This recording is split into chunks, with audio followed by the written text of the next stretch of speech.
बिस्मिल्लाहिर्रहमानिर्रहीम अल्लाहुम्मा सल्लि अला सय्यिदिना व मौलाना मुहम्मदिन मुअद्दिल जुद वल करम व आलिहिल किराम व साहिबि निज़ाम व बारिक वसल्लम। रब्बि यस्सिर व ला तुअस्सिर व तम्मिम बिल खैर सुब्हानल्लाहि व बिहम्दिही सुब्हानल्लाहिल अज़ीम ला हौला व ला कुव्वता इल्ला बिल्लाहिल अली।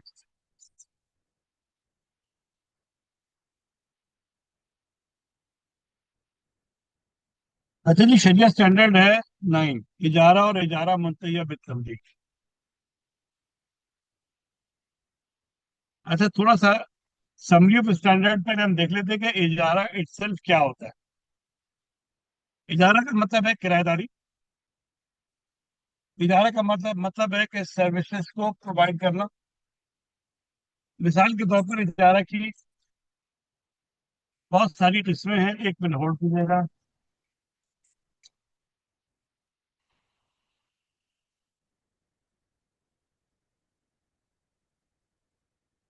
अस्सलाम वालेकुम। ले लिया मैंने, मुझे क्लास शुरू कर दी मैंने, ठीक है। पता नहीं, हमने कभी करवाई नहीं है, हमें पता नहीं है इस बारे में। कुछ कह रहे हैं? अस्सलाम वालेकुम रहमतुल्लाह। जी मैंने ले लिया तकरीबन, और जो है वो शुरू कर दी, ठीक है। हम घर आ रहे हैं। सॉरी, थोड़ी डिस्ट्रप्शन है। अब आवाज आ रही है मेरी आप लोगों को? हेलो? तो एक जी बंदा सर, आवाज कंफर्म करे। हाँ, ठीक है, थैंक यू थैंक यू। अच्छा जी, सबसे पहले हम ये डेटा चल रहा है इसका, अब आप खेलेंगे तो फिर नहीं चलेगा। अच्छा जी, सिंपल समझ ले कि इजारा बेसिकली क्या होता है। देखिए, इजारा या किराएदारी होती है अगर फिक्स एसेट को आप दे, मतलब घर है, गाड़ी है, जनरेटर है, क्रॉकरी का सामान है, डेकोरेशन का सामान है, हॉल है, इसको दे एक टाइम पीरियड के लिए, और उसके बाद उससे जो प्रॉफिट जनरेट करेंगे वो रेंटल्स होंगे, उसके रेंटल होंगे, या उसका कहना चाहिए किराया किराया होगा, रेंट होगा, जो भी कुछ होगा, तो वो है इजारा। ये होता है फिक्स एसेट का नॉर्मली। दूसरी किस्म इसकी होती है जिससे कि मैं और आप, हम लोग अपने अपने इदारों में अपनी सर्विसेज देते हैं, ठीक है ना। ये भी इजारा होता है, इसको सर्विसेज इजारा कहते हैं। और अगर बंदा दे तो हम उसे कहते हैं इजारतुल अशखास, जैसे कि मैं और आप दे रहे होते हैं। तो इस तरह आप देखेंगे कि आप कहीं कोई चीज, किसी को बुलाते हैं, किसी मजदूर को बुलाते हैं, उसे काम देते हैं, आप कपड़े सिलवार काम देते हैं, तो इन सब सूत्रों के अंदर हम ये कहते हैं कि जनाब ये भी एक सर्विसेज से जा रहा है, जिसके अंदर आप जो है उस एक सर्विसेज के अगेंस्ट फी दे रहे हो। ये हो गई तीसरी सर्विस, ठीक है। यानी फिक्स एसेट का इजारा हो, या रनिंग एसेट का इजारा हो, या सर्विसेज का इजारा हो, ये सारे इजारा कहलाते हैं। और इससे जो प्रॉफिट जनरेट होता है, रेंट कह लें, रेंटल्स कह लें, फी कह लें, वो सब जायज होते हैं।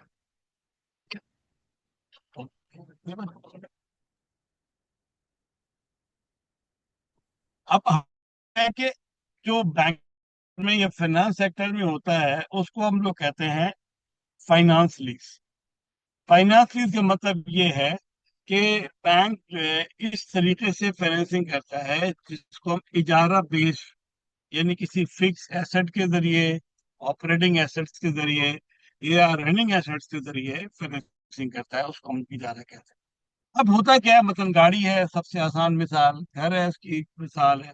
इस तरह मुख्तलिफ ऑपरेटर्स वगैरह होते हैं, सोलर होता है, फ्रिज है, फ्रीजर है, मोटरसाइकिल्स हैं, कार है, ये सारे इजारा बेस्ड हो रहे होते हैं। तो ये इससे एक बैंक जो है वो रेवेन्यू जनरेट करना होता है।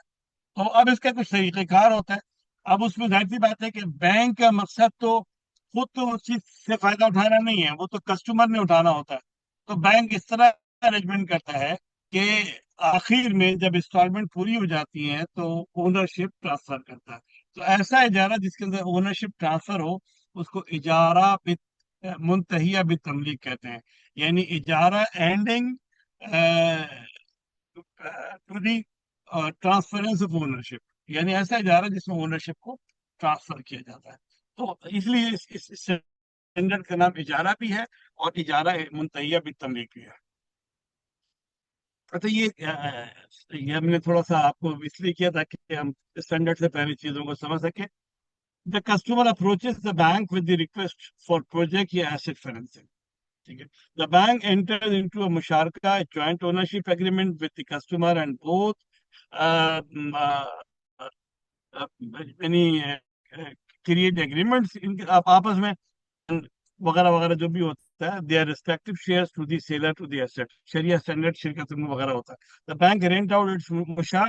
मुशा का मतलब होता है अनडिवाइडेड शेयर ऑफ ओनरशिप, और वो उससे फायदा हासिल कर रहा होता है। यानी हमने टीएम के अंदर भी इजारा करना होता है, मुशारका के अंदर भी, और डायरेक्ट इजारा करना होता है। ठीक है। तो ये उसके बाद बैंक रेंट आउट कर देता है, और देन उससे अपनी जो है रेंट क्रिएट करना होता है, और ओनरशिप जो है after the completion of the tenure ownership transfer हो जाता है। ये जो स्टैंडर्ड नंबर 9 है, इशुएंस डेट इसकी एओफी ने की है, वो 2002 की है। और एओफी ने खुद इसका अडॉप्ट किया 2002 के करीब, स्टेट ने इसको अडॉप्ट किया 2010 के अंदर। तो ये शुरू के स्टैंडर्ड है जिसको स्टेट बैंक ऑफ पाकिस्तान ने अडॉप्ट किया था। तो एफिशिएंसी स्टैंडर्ड नंबर 9 असल हम यहाँ से शुरू करते हैं। इससे प्रीफेस देखते हैं। जो प्रीफेस का मतलब है कि हमें इस चीज को सबसे पहले देखने की जरूरत है कि ये है क्या चीज बेसिकली। तो ये स्टैंडर्ड डूज और नॉट डूज की बात करता है कि बेसिस ऑफ द शरिया रूलिंग्स ऑन इजारा मुजरिम तैयार पे तमलीग। ये बताएगा कि क्या बेसिस होती है इसकी। नंबर टू, दी रूल जो है बताएगा कि जो प्रॉमिस टू लीज का होता है, यानी कस्टमर आकर प्रॉमिस करता है कि मैं इसको लीज पर ले लूंगा ना। और रिपोजिशन इन केस कि अगर वो डिले कर देता है, तो चूंकि लीज पर दी हुई चीज को अगर वो पेमेंट नहीं करे, तो बैंक के पास रिपोजेस करने का इख्तियार होता है। और शरिया रिक्वायरमेंट जो है इस्लामिक फाइनेंस वो ट्रांजेक्शन की जाती है। तो ये प्रीफेस बताता है कि outline of the standard are as follows. अब हम आते हैं असल में क्लॉज बाई क्लॉज की तरफ। क्लॉज सादा सा है।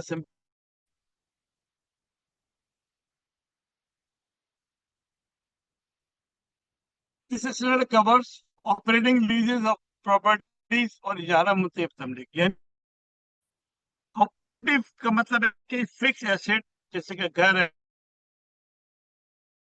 सोलर पैनल्स हैं, ट्यूबवेल्स हैं, ठीक है ना, व्हीकल्स हैं, ये सब चीजें ऑपरेटिंग लीज के अंदर आती है। ऑपरेट करेंगे और इसको वापस कर देंगे ऑपरेट करेंगे, या ऑपरेट करेंगे और उसके बाद ट्रांसफर कर देंगे। यानी जैसे मैं किराए पे रहता हूँ फॉर एग्जाम्पल, तो मैं किराए पे करूंगा, जिस दिन मैं अपना खत्म कर दूंगा उस दिन, घर वही जिसका घर है वापस ले लेगा। और एक ये कि मैं इस तरह अरेंजमेंट करूं कि एट द एंड जो है ओनरशिप फुल्ली ट्रांसफर हो जाए। तो ये दो चीजों को लीज को कवर करती है, और इजारा मुतय्यर तमलीक कवर करती है। देन ये कवर नहीं करती कि सुकूक इजारा के बेस पे या लेबर कॉन्ट्रैक्ट, यानी जो पर्सनल इजारा होता है उसको कवर नहीं करती। उसके लिए दायरे के दूसरे जो है ना वो होंगे। अब प्रीफेस का बता दिया, ये हमने आपको बता दिया क्या क्या करता है, वो पहले बता चुका हूँ। ये भी बता दिया आपको, शायद डबलिंग हो गई मेरा ख्याल। प्रॉमिस टू लीव, सबसे पहले जो इजारा कॉन्ट्रैक्ट होता है, executed for an asset owned by the lessor. यानी लेसी वो है जो इजारा पर चीज ले रहा होता है, और लेसोर वो है जो दे रहा होता है। यानी जो ओनर होता है चीज का वो लेसोर है, और जो ले रहा होता है वो लेसी है। यानी उन दोस्तों के लिए जिनको पहले से मालूम है उनके लिए सिर्फ रिपीटेशन है, और जिनको मालूम नहीं है उनके लिए एडिशन है। अच्छा, तो ओन बाय द लेसोर और an usufruct own by the sublessor. अब यहाँ एक बहुत दिलचस्प बात है कि इजारा के अंदर हम एसेट नहीं बेचते, सिर्फ उसका यूजर फ्रैक्ट या मनफियत बेचते हैं। जैसे कि मैंने कहा कि आप घर में एक एसेट होता है घर, और एक उसका उसकी एक यूजर फैक्ट है, उसका फायदा होता है। तो हमें राइट ऑफ यूज जो है वो बेच रहे होते हैं, या उसका बेनिफिट बेच रहे होते हैं, यूजर फैक्ट बेच रहे होते हैं, उसको हम लोग कहते हैं इजारा। ठीक है। इजारा में भी affected directly on the asset without any requirement of a preceding master agreement. ये बता ये रहे हैं कि जी आमतौर पर मुराबा वगैरह ये दूसरों के अंदर हम देखते हैं कि मास्टर एग्रीमेंट बनता है। तो ये इसके बगैर भी हो सकता है, डायरेक्ट भी हो सकता है। ठीक है। लेकिन परमिसेबल है कि अगर कोई शख्स मास्टर एग्रीमेंट करे। मास्टर एग्रीमेंट का मतलब ये है कि होता ये है कि बहुत सारे ऐसे इदारे या अफराद होते हैं या इंस्टीट्यूशन होते हैं जो बैंक के पास आकर कहते हैं कि जी हमने इजारे की बुनियाद पर बार बार आपसे चीजें लेनी है, लिहाजा आप हमसे एक मास्टर एग्रीमेंट करें जिसमें टर्म्स एंड कंडीशन सारे डिसाइडेड हो। और जब हम आएंगे आस्ते आस्ते उसको एग्जीक्यूट करते रहेंगे। गिराए। अच्छा, अब कहते हैं जी 2 और 3 कहता है permissible for IFI to require sum of money as to ensure seriousness of the customer. भाई एक बंदा आके कहता है कि ये कस्टमर जो है आके कहता है कि जनाब मैं आपसे कर लूंगा, तो उसकी सीरियसनेस कैसे पता चलेगी? तो कहते हैं कि भाईजान आप अपनी सीरियसनेस को शो करने के लिए एक टोकन दीजिएगा, बयाना दीजिएगा, बयाना। तो वो कहता है कि जी एक बयाना जो है वो लाजमी तौर पर लिया जा सकता है, जायज है लेना। ना ले तब भी ठीक है, लेकिन लेना जायज है, यानी बयाना टोकन लिया जा सकता है for to check the insure the seriousness of the customer. तरीका हम दोबारा घर बना लेंगे। हाँ आ जाओ। तरीका हम दोबारा घर बना लेंगे। कह रहे हैं आप? हेलो। प्रोजेक्ट दिखा दो, दिखा मामा को दिखाया जा रहा है ये। यार बैंक के लबीब वाले भाई, आप कुछ कह रहे हैं कि मैं कंटिन्यू करूं उसको? सब प्लीज, अगर आपने बातें करनी है तो आप आपस में वो बातें जरूर करें, लेकिन इसको जरा म्यूट कर दें फिर।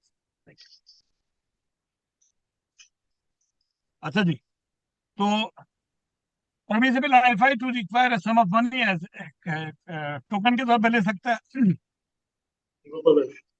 लेकिन ये जो टोकन या बयाना लिया है ये वो डिडक्ट नहीं करेगा उसमें से कोई भी, सिवाय इसके कि अगर कोई डैमेज वगैरह हो, जैसे कि हम लोग देते हैं एक एडवांस दे रहे होते हैं, तो वो उसी सूरत में होगा कि जब उसमें से कोई चीज खराब होगी तो डिडक्ट कर सकता है, अदरवाइज अमाउंट नहीं कर सकता। और उसमें भी क्या है कि जितनी खर्चा हुआ है जितना हुआ है वो लेगा और बाकी सब वापस कर देगा। This amount of money deposited as security, ये भी कहते हैं जो ले रहे हैं ओनरशिप उसकी एडवांस देने वाले कस्टमर की होती है। अमाउंट देने वाले कस्टमर की होती है। तो लिहाजा इसको बैंक क्या करेगा, करंट अकाउंट में रख सकता है या ऐसे अकाउंट में जिसको हम मुदारबा बेस्ड अकाउंट या इन्वेस्टमेंट अकाउंट होता है वहां रख सकता है। ठीक है। तो बस इसको परमिसेबल है कि सिर्फ एडवांस के तौर पर यानी अमानत के तौर पर उसको रखा जाए। अच्छा, मैं चूंकि घर पहुंच गया हूँ, तो मुझे एक 5 मिनट देंगे आप लोग, थोड़ा वेट कर लें ताकि मैं नहीं हो सकूँ, अभी तो मैं गाड़ी में कर रहा था। तो बस मुझे एक 5 मिनट चाहिए होंगे। ठीक है, प्लीज।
आवाज ही नहीं आ रही।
बिस्मिल्लाहिर्रहमानिर्रहीम अल्लाहुम्मा सल्लि अला सय्यिदिना मुहम्मद व आलिहि व बारिक वसल्लिम रब्बि यस्सिर वला तुअस्सिर व तम्मिम बिल खैर सुब्हानल्लाहि व बिहम्दिही सुब्हानल्लाहिल अज़ीम ला हौला व ला कुव्वता इल्ला बिल्लाह। Sorry for interruption. बेसिक मेरा एक सेशन था 10 बजे लेकर 2 बजे तक। तो कोई वहां पे सेशन कंक्लूड किया और फिर आने बजे की तरफ, तो इसलिए फिर भी मैंने ज्वाइन किया था। और अब मैं घर पहुंच गया। कि सुबह गया था तो मैंने जरा 5 मिनट आपसे लिए ज्वाइनिंग करने के लिए, और थोड़ा सा मैंने कहा कि मैं फ्रेश भी हो जाऊं जरा वॉशरूम वगैरह जाके। तो थैंक यू वेरी मच। कोई प्रॉब्लम आपको हुई हो तो उसकी माजरत चाहूंगा। अच्छा जी, तो हम थे इस तरफ के amount of money deposited as security can be either held in trust, यानी करंट अकाउंट में रखा जा सकता है, एंड इन्वेस्टमेंट नॉट अलाउड, उस सूरत में इन्वेस्टमेंट अलाउड नहीं होगा, और held on investment on the basis of saving account में रखा जा सकता है। ऐसे ये देखिए, छोटे मोटे लोग तो बड़ी बड़ी इंस्टीट्यूशन होती हैं जो एक एडवांस देती हैं, तो वो एडवांस जो है वो कहती है कि भाई हमारा एडवांस जो है तो आप करंट अकाउंट में रखेंगे तो हमें क्या फायदा है इसका, तो आप हमारा ये पैसा जो है आप रखें सेविंग अकाउंट में, ताकि वहां से जो प्रोसीडिंग्स आए या प्रॉफिट्स आए वो ह्यूज अमाउंट होती है, मिलियंस ऑफ रुपीज या बिलियंस ऑफ रुपीज होती है। तो वो क्या होगा, उसकी सूरत ये कि वो प्रॉफिट या तो मुझे मिले, या फिर ये कि वो मेरे इंस्टॉलमेंट के अंदर एडजस्ट हो जाए। ठीक है, दोनों चीजें क्लियर हो। एक्विजिशन ऑफ द एसेट, अब ये देखा जा रहा है फॉर द परमिसिबिलिटी ऑफ इजारा कॉन्ट्रैक्ट द एसेट और the usufruct there is owned by the institution. Institution यानी अगर बैंक दे रहा है तो जब तक बैंक की ओनरशिप में वो चीज नहीं है, क्योंकि नॉर्मली क्या होता है कि बैंक जो है जब तक उस चीज का मालिक ना हो या उसके यूज ऑफ ट्रक का मालिक ना हो तो वो आगे कैसे देगा। तो इसका मतलब ये हुआ कि आप जो है सिर्फ वही चीज आगे इजारा पर दे सकते हैं या कॉन्ट्रैक्ट कर सकते हैं उस एसेट के बारे में, या यूज ऑफ फ्रक। एसेट और यूज ऑफ फ्रक, एसेट में एसेट भी होता है, यूज ऑफ फ्रक भी होता है, एसेट में एसेट नहीं होती है। तो इंस्टीट्यूशन के पास वो ओन होनी चाहिए, तो ही वो कर सकती है इंडिविजुअल। अलबत्ता if the asset or truck is to be acquired by other than the Ijara contract shall not be executed unless and until acquired by the institution.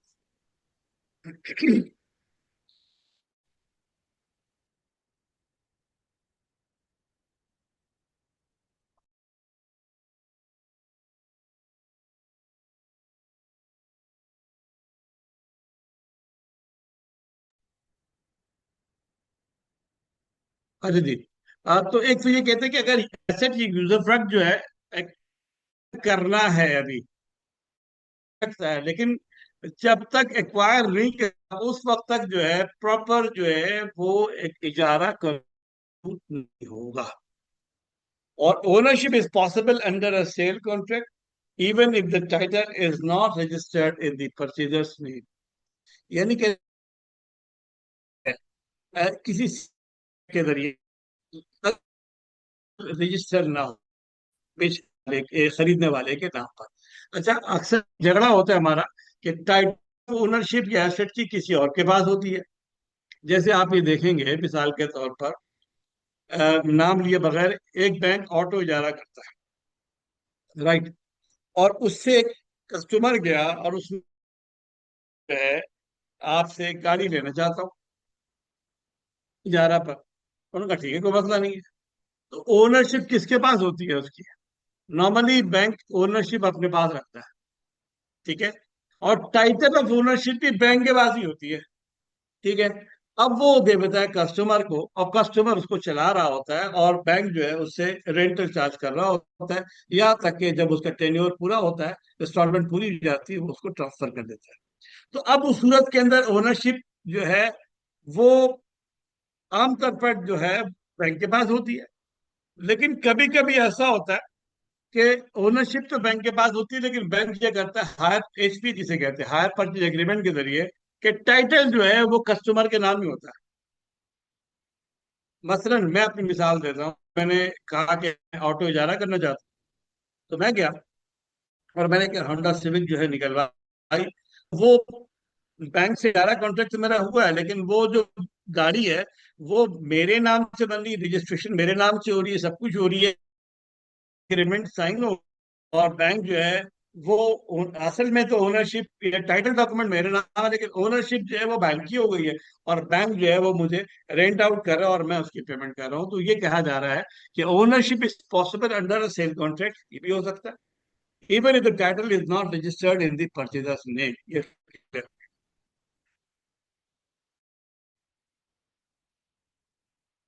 an asset may be acquired by a party and then leased to the party provided that the purchase contract shall not stipulated in the ijara transaction। एक asset लिया जा सकता है एक party से, और उसी party को जो है वो यानी आपसे उस चीज को खरीद लें और आप ही को वो चीज किराए पर दे दें। तो ये ट्रांजैक्शन शरिया के लैंग्वेज में कहते हैं merging of two contracts in a single contract. यानी एक कॉन्ट्रैक्ट में दो कॉन्ट्रैक्ट को अगर मर्ज करेंगे तो दिस इज जो है सफाकतान फी सफाकतिन है। तो शरीयत ये कहती है कि अगर दोनों इंडिपेंडेंट कॉन्ट्रैक्ट हो और पहले से स्टिपुलेशन, यानी उनके अंदर उस जो कॉन्ट्रैक्ट हुआ था परचेजिंग कॉन्ट्रैक्ट का, उस कॉन्ट्रैक्ट के अंदर शामिल नहीं था कि मैं आपको रेंट आउट करूंगा, स्टिपुलेशन नहीं थी, तो जायज होगा, और अगर पहले से है तो फिर जायज नहीं होगा। If allowed by the owner, अच्छा ओनर से की तरफ से अगर अलाउ कर दिया जाए, the lessee may sublet to the party other than the owner either the same low or higher. यानी अगर फर्ज कीजिए कि एक ओनर ने किराए पर कोई चीज आपको दे दी और साथ में आपको ये अलाउ कर दिया कि भाईजान आप इस चीज को जो है वो सबलेट कर सकते हैं। तो अब ओनर ने आपको किराए पे दी और आप सबलेट कर रहे हैं, तो सबलेट किसको करेंगे? कभी कभी उसी ओनर को सबलेट कर देते हैं, कभी थर्ड पार्टी को सबलेट करते हैं। तो वो कहते हैं कि इस सूरत के अंदर आपको देखना होगा कि for a rental date either the same, जितने रेंटल पर आपने लिया है इंस्टीट्यूशन से इजारा पर, उतने ही पे करेंगे, या उससे कम पे करेंगे, या उससे ज्यादा पे करेंगे। पेबल आइदर करेंटली और एन डेफर्ड, चाहे वो यानी प्रॉम्प्ट उसकी पेमेंट रेट ले रहे हो या डिफर्ड पेमेंट पर ले रहे हो। तो ये सब चीजें जो है ना अलाउ करता है इस एओपी के स्टैंडर्ड के अंदर, और विद सर्टेन कंडीशंस। लेसी जो है यानी जो किराएदार है, may lease the asset back to its owner in the first lease period. पहले लीज पीरियड पे, जैसे मैंने फर्स्ट ये 1 साल के लिए लिया है, उस 1 साल के पीरियड के अंदर बैक टू इट्स ओनर, यानी उसी ओनर को लीज कर देता है। Period for a rental date is lower, जो कि कम लोअर पर है, सेम पर है, या हायर पे है, तो are paid on a spot basis. अगर मैंने किसी चीज को लिया और उसी को रेंट आउट कर रहा हूं, तो वो ये जरूरी है दोनों रेंटल जो हैं स्पॉट बेसिस पे होने चाहिए। However this is not permissible if it should lead to contract of tina by varying the rent और द ड्यूरेशन। टीना कहलाता है आपने कोई चीज किसी से खरीदी और फिर उसी को आपने वापस कर दी या वापस भेज दी। जैसे मिसाल के तौर पर ऐसा होता है कि किसी को पैसों की जरूरत पड़ती है तो वो अपनी मोटरसाइकिल या अपना मोबाइल बेच देता है, जब बेचता है तो उधार पर जो है बेच देता है उसको, उधार पे बेचता है, डिफर्ड पेमेंट पे बेच देता है। और बेचता है मतलब 1,000 रुपए की चीज 1,200 की बेच देता है, और बेचने के बाद 1,000 रुपए की वापस खरीद लेता है उसको। इस तरह उसको मिल जाता है कैश, और उसको मिल जाती है चीज। इसी तरीके से ये भी हो सकता है कि ये इजाजत नहीं दी जाती है कि बैना किया जाए रेंट का या ड्यूरेशन का। तो ये सूरत हाल बेचने खरीदने में या रेंटल में दोनों में होती है।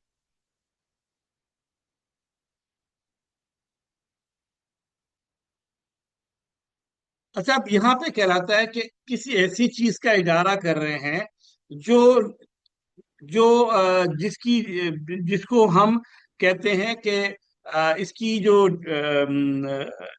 जो कैरेक्टरिस्टिक्स हैं, इसकी जो सिफात हैं, यानी जो स्पेसिफिकेशंस हैं, उसके जरिए मालूम होगा। हमें ये नहीं पता कि वो चीज़ कौन सी है।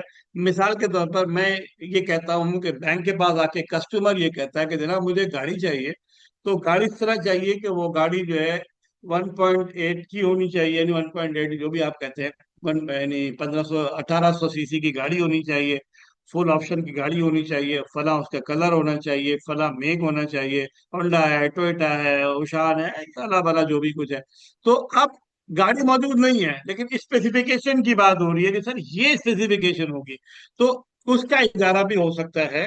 इसको हम लोग कहते हैं इजारा मौसूफा बिद्दिम्मा, यानी the commodity must be describe by the specification. ठीक है, तो इसकी इजाजत दी गई है। इसमें भी हो सकता है कि हमने अभी एसेट मौजूद नहीं, लेकिन हमने कहा इस तरह की चीज चाहिए। इसलिए इसका फायदा क्या होता है? अब गाड़ी है, अब एक होता है कि यही वाली गाड़ी किराए पे चाहिए, एक होता है कि ऐसी गाड़ी किराए पे चाहिए। तो भी ये जो इजारा होता है वो इस तरह होता है। अब कहते हैं it is not a requirement of this lease that rental should be paid in advance. और इस तरह की रिक्वायरमेंट में ये जरूरी नहीं होता कि रेंटल एडवांस में दिया जाए।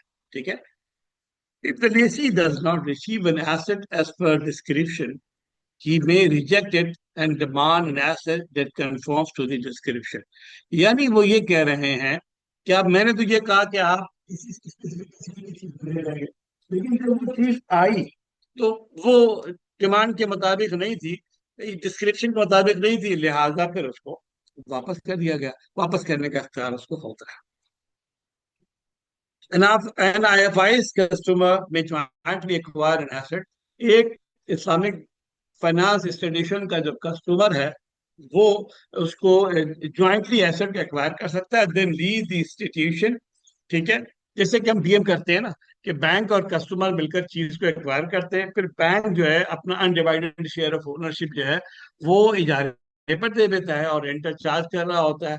और साथ के अंदर उसको ये अलाउ करता है कि वो ग्रेजुअली जो है बैंक का जो शेयर है वो परचेज करे। तो उसको एक्चुअल डीएम इन आईबीआई जो है, ये है जिसको बयान किया जा रहा है।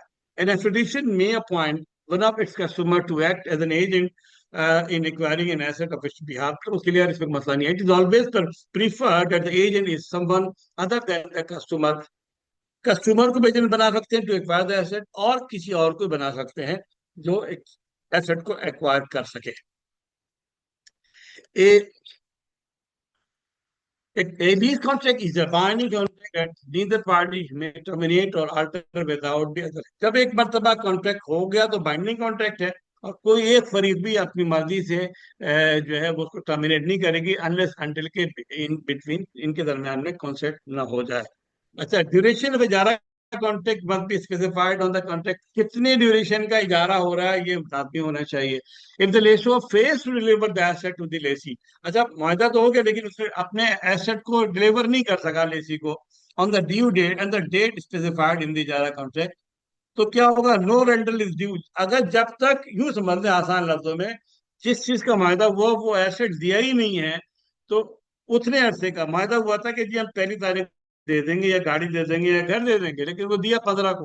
अब वो कह रहा है जी फर्स्ट से लेकर 15 तक जो है मुझे होना चाहिए, नहीं हो सकता।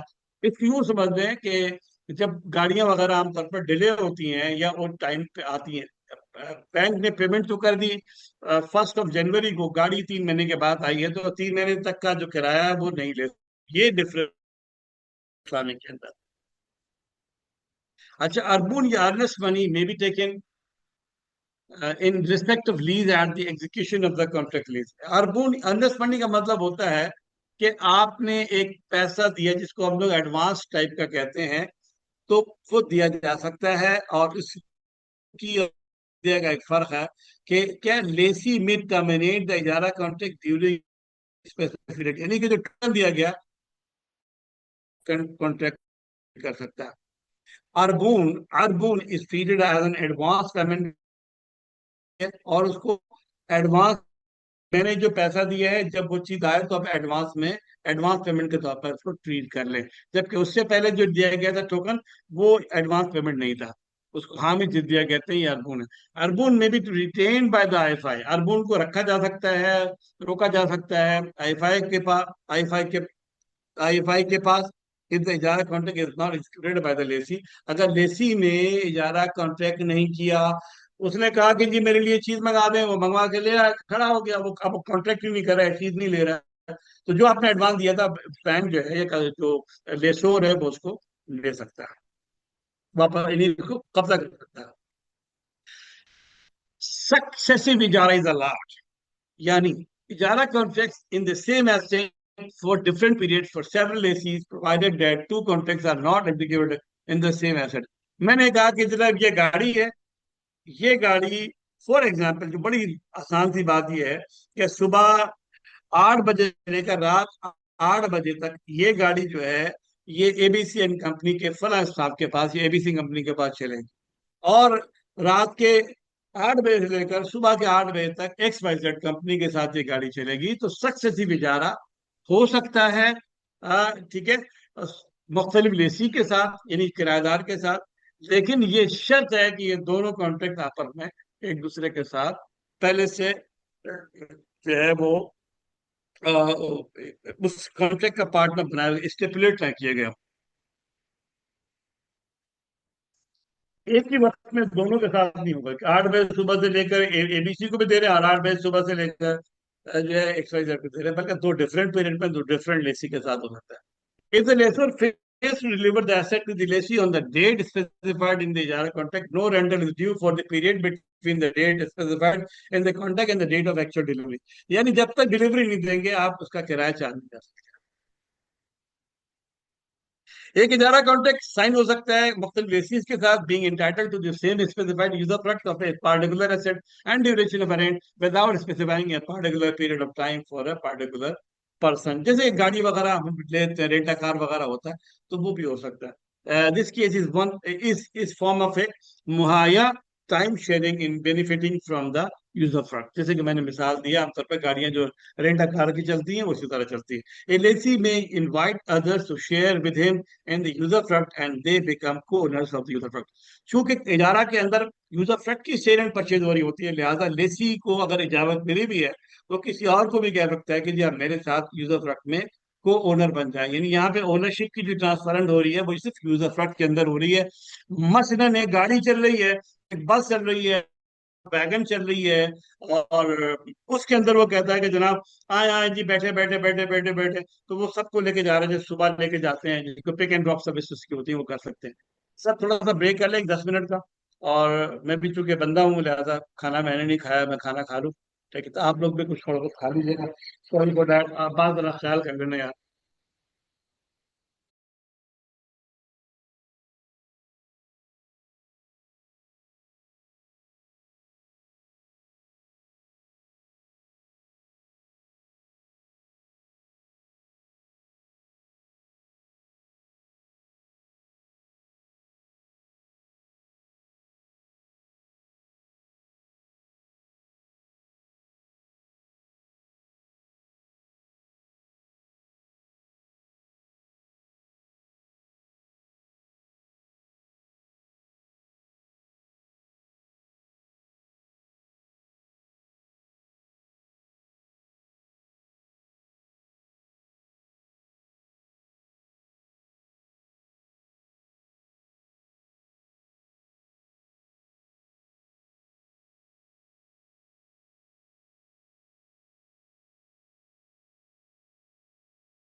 हाँ अच्छा। अस्सलाम वालेकुम।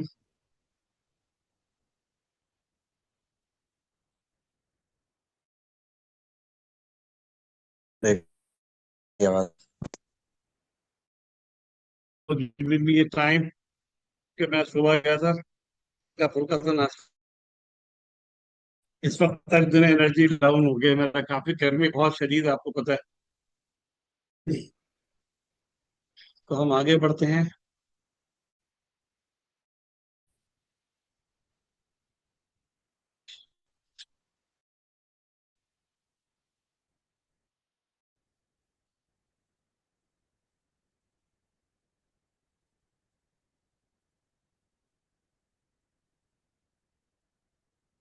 ऊपर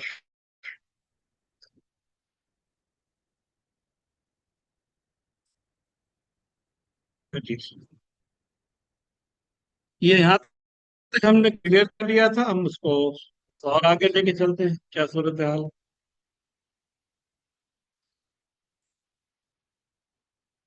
अच्छा जी। अच्छा देखिए, एक प्रोसेस होता है जिसके अंदर मुहैया यानी टाइम शेयरिंग कॉन्सेप्ट होता है। ठीक है। यानी एक टाइम किसी के लिए आपने अलॉट किया, दूसरा किसी के लिए किया, तीसरा किसी के लिए किया। जैसे कि आमतौर पर जो हमारे रेंट a कार वाले करते हैं या पिक एंड ड्रॉप सर्विस वाले करते हैं।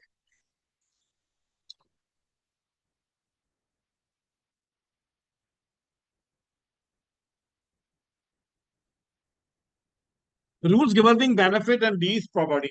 The lease asset must be capable of being and the benefit from an ijara must be permissible by Sharia. अब देखिए, दिलचस्प चीज ये है कि एसेट ऐसा हो जिससे उससे फायदा उठाया जा सकते हो, और वो उस फायदा उठाने के लिए उसको प्रिजर्व किया जाए। यानी अगर एसेट बरकरार रहे और फिर उससे फायदा उठाए, जैसे कि घर होता है, गाड़ी होती है, जनरेटर होता है, या इस तरह के आइटम्स होते हैं, क्रॉकरी होती है, तो होगा। यानी जरूरी ये है कि मस्ट बी, उससे उससे फायदा उठाया जा सकता हो उसको।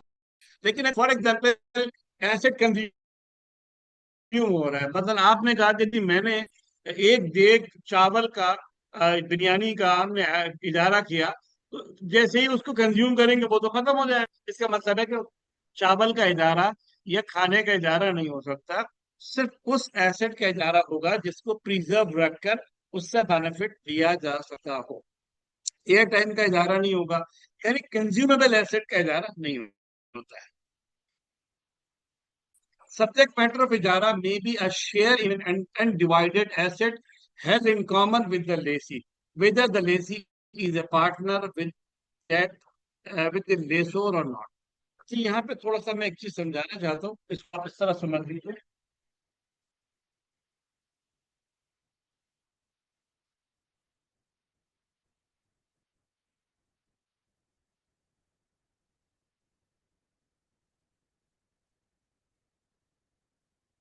देखिए, इसको यूँ समझ लीजिए कि आप मैं अपनी मिसाल देता हूँ। तो मेरा ये भी बड़ा मसला है। मैं एक बार मस्जिद में दर्स दे रहा था, और मतलब खुतबा देते हैं ना, तो हम लोग इस विरासत के हकाम बयान कर रहे थे। तो उसमें हमारे एक नमाजी हैं, बड़े वेल्दी है माशाल्लाह। तो मैंने उनकी मिसाल दी कि जैसे हमारे फलाह, उनका नाम लेकर के उनका इंतकाल हो जाए, और उनकी विरासत इस तरह उनके बेटों में और बेटियों में तकसीम हो। बात हो गई, हमने अपनी गुफ्तगू कर ली।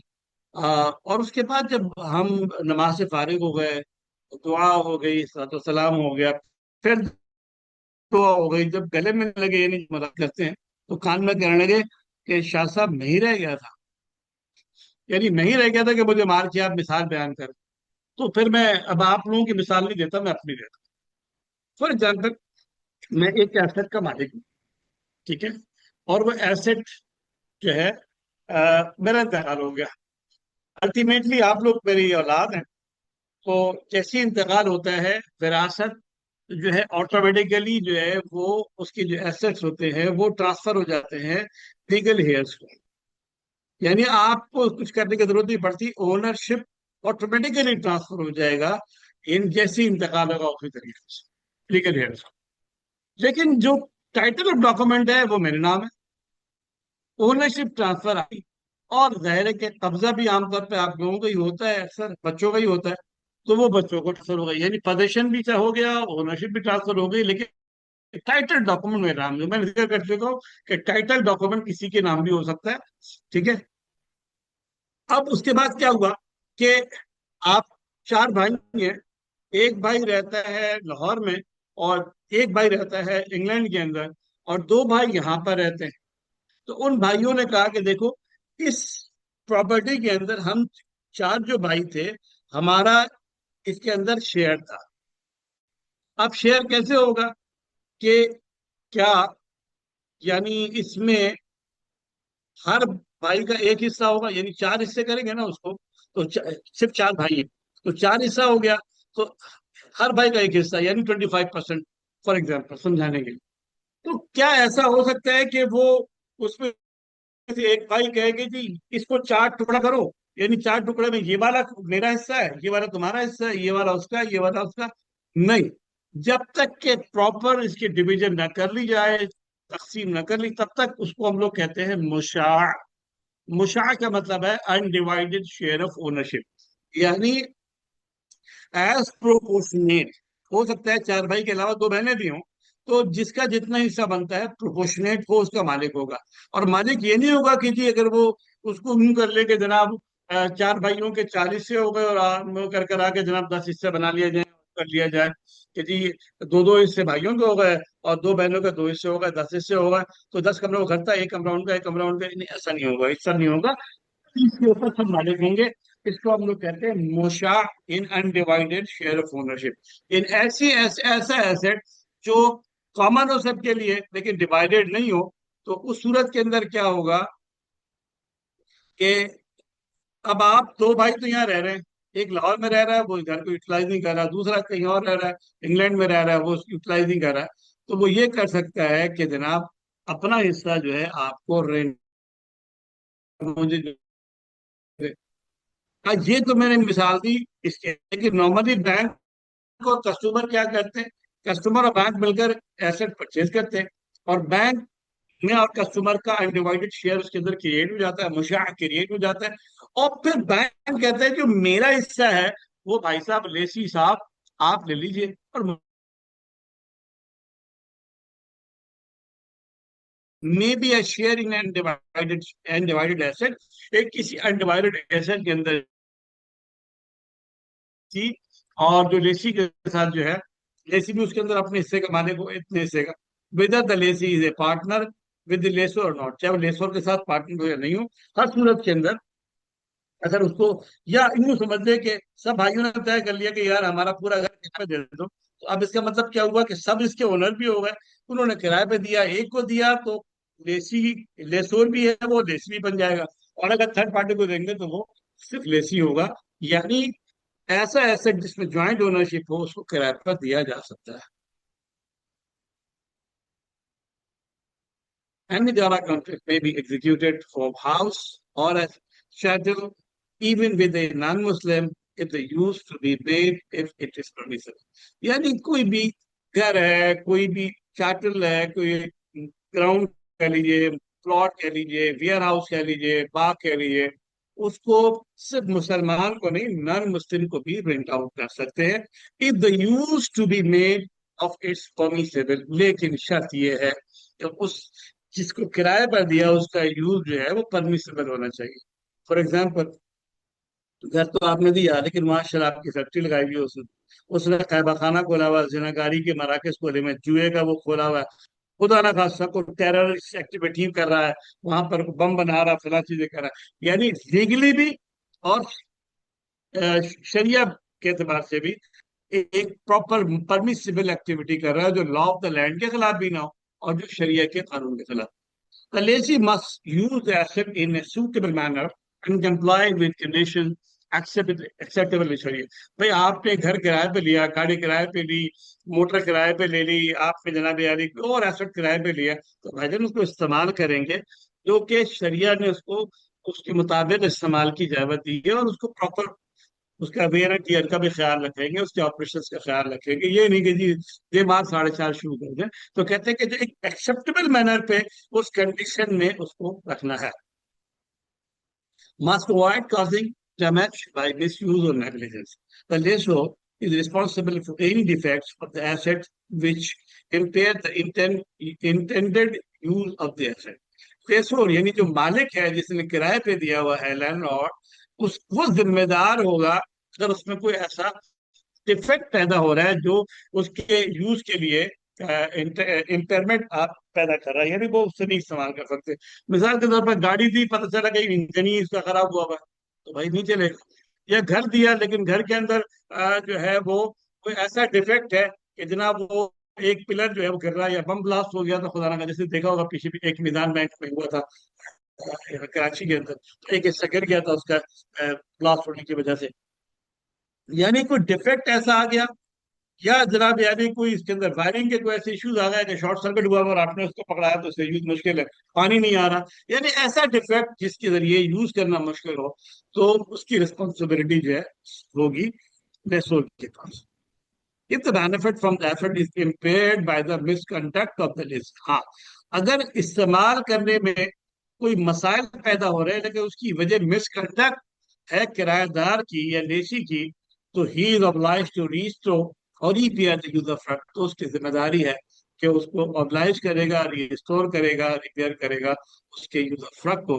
And rent for that time is not to be waived, और इतने अरसे का जो रेंट बनी देंगे। मिसाल के तौर पर वो कुछ लोग ऐसे होते हैं कि वो कुछ शरारत कर रहे थे, यानी जो अलाउ नहीं था, और मालूम हुआ कि जनाब दरबार वो दीवार में कोई ऐसी चीज फिटिंग कर रहे थे और विदाउट ड्यू परमिशन ऑफ फला, और मारते मालूम हुआ कि दीवार गिर गई, तो रिपेयरमेंट उसकी जिम्मेदारी है। लॉक तोड़ दिया, ठीक है ना, मेन गेट गिरा दिया, या ऐसा काम कर रहे थे, मिस यूज कर रहे थे कि जनाब दिल्ली वो शॉर्ट सर्किट हो गया, तो इसमें इसकी जिम्मेदारी नहीं है। यानी मिसकंडक्ट की वजह से अगर कोई प्रॉब्लम आती है, responsibility rest with the lessee, ठीक है, और वो फिर जिम्मेदार होगा कि वो उसको पूरा करे। The lessor may not stipulate undertaking for major maintenance to the lessee except on lessor's cost. अब यह एक मसला होता है कि मेजर मेंटेनेंस हमेशा मालिक की जिम्मेदारी होती है। शर्त क्या है कि मिसकंडक्ट की वजह से या नेग्लिजेंस की वजह से वो इशू ना है। अब वो लेसर कहता है कि भाई साहब एक अंडरटेकिंग इंक्लूड कर दो कि मेजर मेंटेनेंस भी तुम ही करोगे, लेसी से कहता है। तो कहते नहीं, इसके अलावा नहीं, क्योंकि ओनरशिप रेस्ट विद द लेसोर, वो करेगा। अलबत्ता वो ये कहता है कि यार देखो, अगर कोई मेजर मेंटेनेंस आता है तो कर तुम लेना, लेकिन कॉस्ट मेरा होगा, चाहो तो किराए में एडजस्ट कर लो, या मुझसे अलग से ले लेना, ऐसे होता है। तो वो ठीक है, उसकी इजाजत।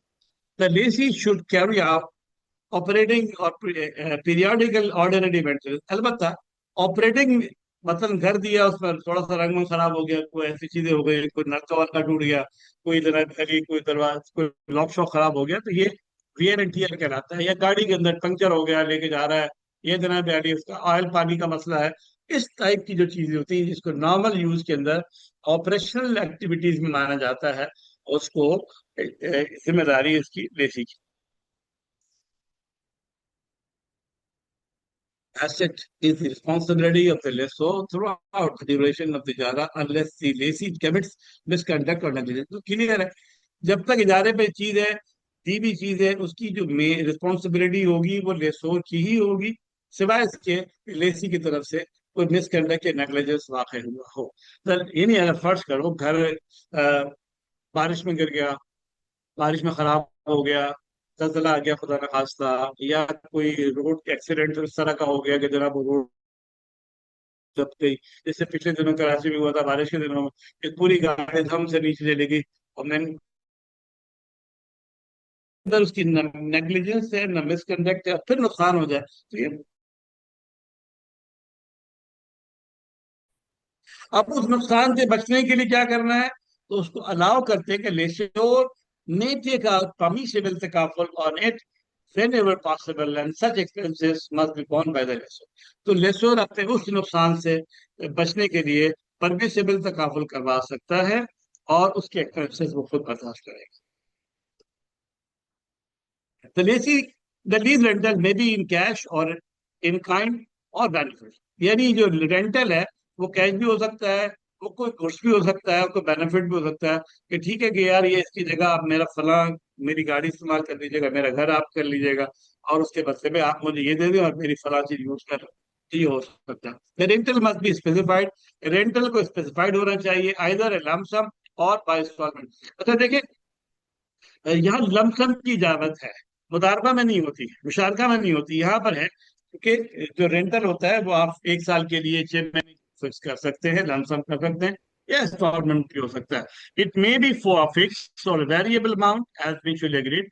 ये फिक्स भी हो सकता है, वेरिएबल के जनाब 11 महीने तक ये होगा, 11 महीने के बाद अगले 11 महीने के लिए फिर हम चेंज कर लेंगे, या उसमें एक क्लॉज डाल देते हैं कि 10% इंक्रीमेंट हो जाएगी इसकी। Entitlement of rentals may not necessarily be commenced on the date of signing the contract. Rental की जो है वो ये कहते हैं इंटाइटलमेंट कब होगी, कॉन्ट्रैक्ट आज कर लिया कि जी हम ये गाड़ी आपको देंगे तो आज से रेंटल चार्ज नहीं होगा। कब होगा, जब वो चीज डिलीवर कर देंगे, जैसे कि मैं पहले कह चुका। कब होगा, when the lessee starts to benefit from the asset, यानी उसको डिलीवर किया और उसका एसेट इस्तेमाल करना शुरू करे।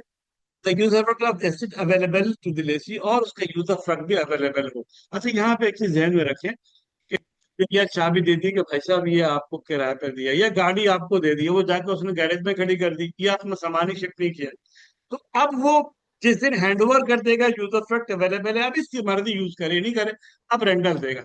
लेकिन उसने कहा कि यार ये घर की चाबी तो आप ले लो, लेकिन अभी जो है इसमें कलर बाकी है, या इसका मेन गेट लगना बाकी है, या इसमें अभी लाइटिंग का काम बाकी है, या इसके अंदर जनाब वाली जो है कोई और चीज बाकी है, या ये गाड़ी तो मौजूद है मगर यार इसके जो गाड़ी आपको तो मैंने दे दी है, लेकिन इत्तेफाक ये है कि इस गाड़ी के अंदर जो इसका इंजन है, वो इंजन जो है वो खराब हो गया है, लिहाजा आप इसको ले लें। तो कहता है ले तो मैं लूंगा, लेकिन मैं रेंटल जब दूंगा जब ये यूजर फ्रंट इसका अवेलेबल हो मेरे लिए।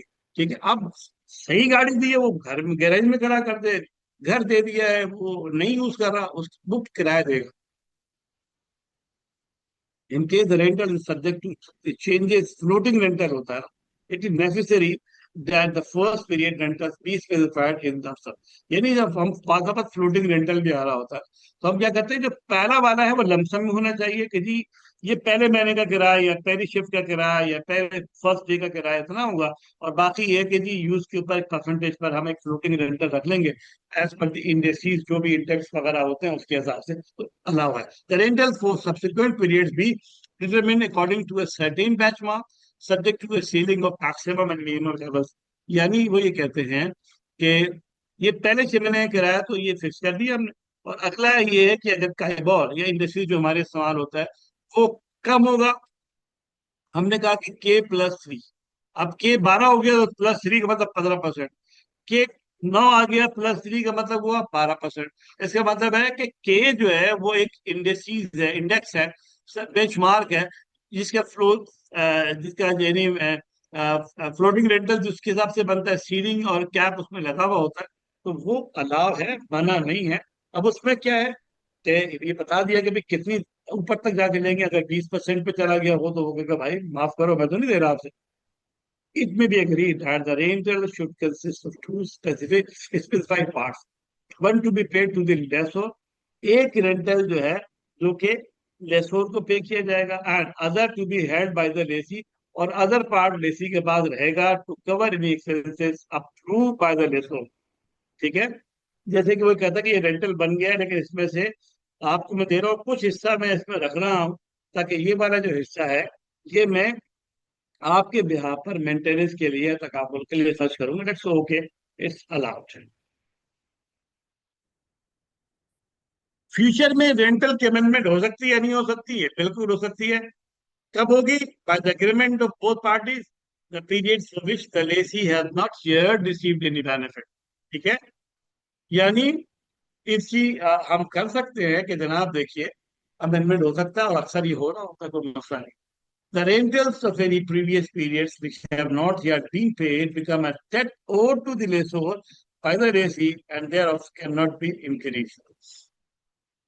तो ये इसकी भी आपको बता दिया गया प्रीवियस पीरियड के लिए जो जिस किस्म की लेसोर के नहीं के कोई ऐसा डेट है, उन्हें उसके ऊपर है लेसोर के पास।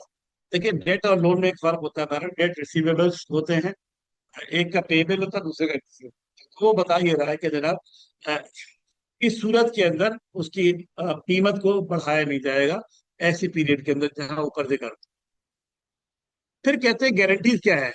Permissible security of all kinds may be taken to secure the rental payment or as a security against misuse और negligence on the part of the lessee. यानी वो ये कह रहा है कि भाई, एक तो सबसे पहली बात ये कि रेंटल आप टाइम पे देंगे, इसके लिए आप मुझे सिक्योरिटी दीजिएगा। ठीक है, नॉर्मली तो ये होता है कि अगर घर वगैरह होता है तो उसको सिक्योरिटी के तौर पर मॉर्गेज करवा देते हैं। गाड़ी वगैरह होती है तो उसके कागजात रखवा लेते हैं, ठीक है ना। एक तो ये होता है। और as a security rental payment के लिए पास सूरतों में कभी नेग्लिजेंस आ गई, जैसे कि हम एडवांस वगैरह देते हैं, तो वो क्या होता है कि जब चाह होंगे तो जनाब आके चेक करते हैं, अगर देख ले मैंने गाड़ी कुछ तबाह तो नहीं किया, मैंने कोई घर में कोई नुकसान तो नहीं किया, मैंने चला शरा खराब तो नहीं किया, तो उसके लिए कुछ पॉइंट रखा, कुछ पैसे रखे जा सकते हैं। द रेंटल में be paid fully in advance और इंस्टॉलमेंट। रेंटल का उसूल ये है कि जो तय हो जाए आपस में, एडवांस भी पे कर सकते हैं।